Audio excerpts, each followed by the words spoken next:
Yeah, I said it on the stand because I was straddling the fence. You know, I didn't want to be the best witness up there, but it was Ksoo lawyer to find out was that true or not, which they didn't do.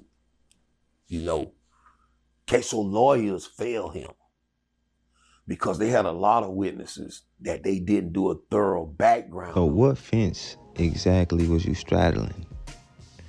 The bitch ass daddy fence?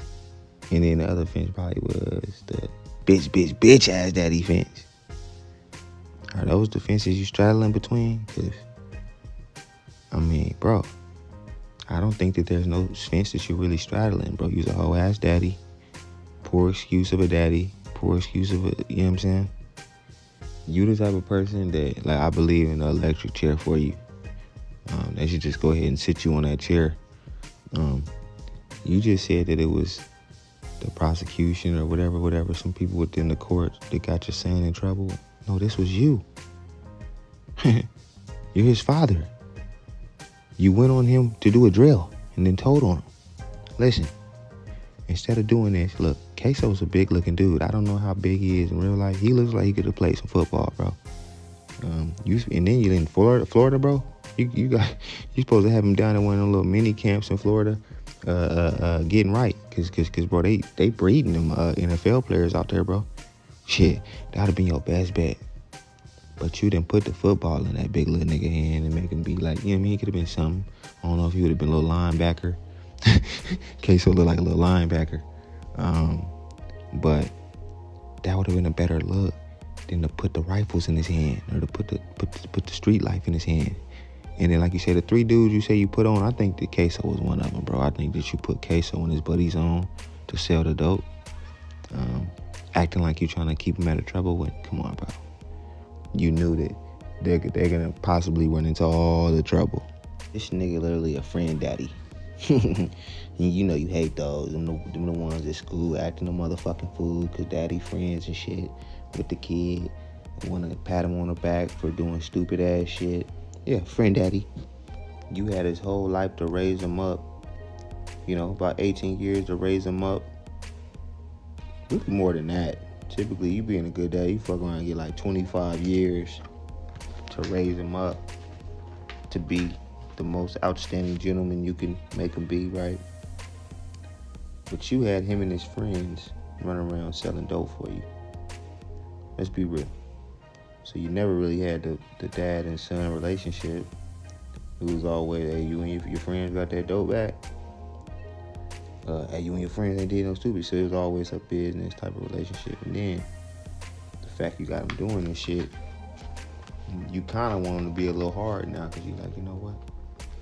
I mean, obviously everybody wants their son to be hard, right? But there's levels to it. It's like, is he hard and he's a wholesome gentleman? Or is he hard and going down the wrong path? You dig what I'm saying? It's two different hard. Yeah, you want your son to be, yeah. Even a God-fearing man can be hard as a lot. You dig what I'm saying? But that's different than you trying to make him be a criminal. Yeah, there you go. But when you see stuff like this, old ass men, old women with no accountability, you gotta kind of give grace to some of these younger people because you gotta think about it. This is who's raising them. His whole life he's seen daddy make excuses and not have no accountability and not just be honest. And that's one thing that I coach in my house is like, people need to be honest. You dig what I'm saying? Even if it hurts somebody's feelings, even if it's or just even, you know, just listening, right? Because you gotta listen. If you don't listen, you're not gonna make it nowhere in life. And that go for school, at the house, if you got friends, if you got relationships with people, if you got business relationships, you gotta be able to listen and you gotta be able to follow directions. And clearly, as a parent, if he ain't following directions, and he's clearly, shit, he don't care if you follow directions. Shit, as long as you sell this dope. You know, and this type of people that your kids are going to school with, or even like if you running into like those kids that's just like ruthless and they running around acting a fool. I mean, coming at adults crazy, and you gotta think, bro. Where are they going to go lay their head at home? You feel me? Are they laying their head on concrete? Like you say, do they have to go sell drugs to lay down? Because some of these parents might, hey man, you ain't came back with enough, man. Go ahead and hit the block. Okay, so you ain't come back with enough, man. Go hit the block, man.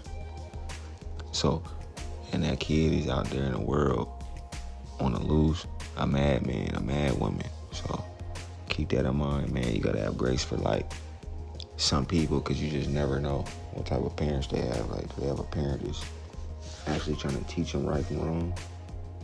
Or do they got a parent that's like giving them drugs, or like letting them go do bad stuff, you know what I mean? Or letting them be dirty and funky.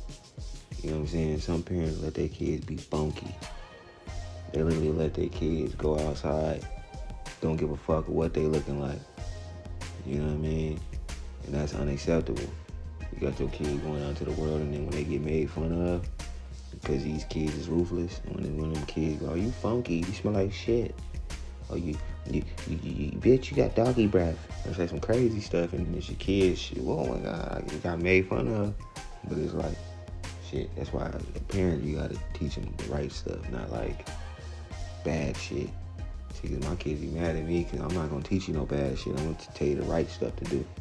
So that shit might piss you off sometimes, but I'm not gonna tell you, go ahead and go do that, that's bad. No, I'm gonna be like, hey, you need to be listening, you need to be, you dig what I'm saying?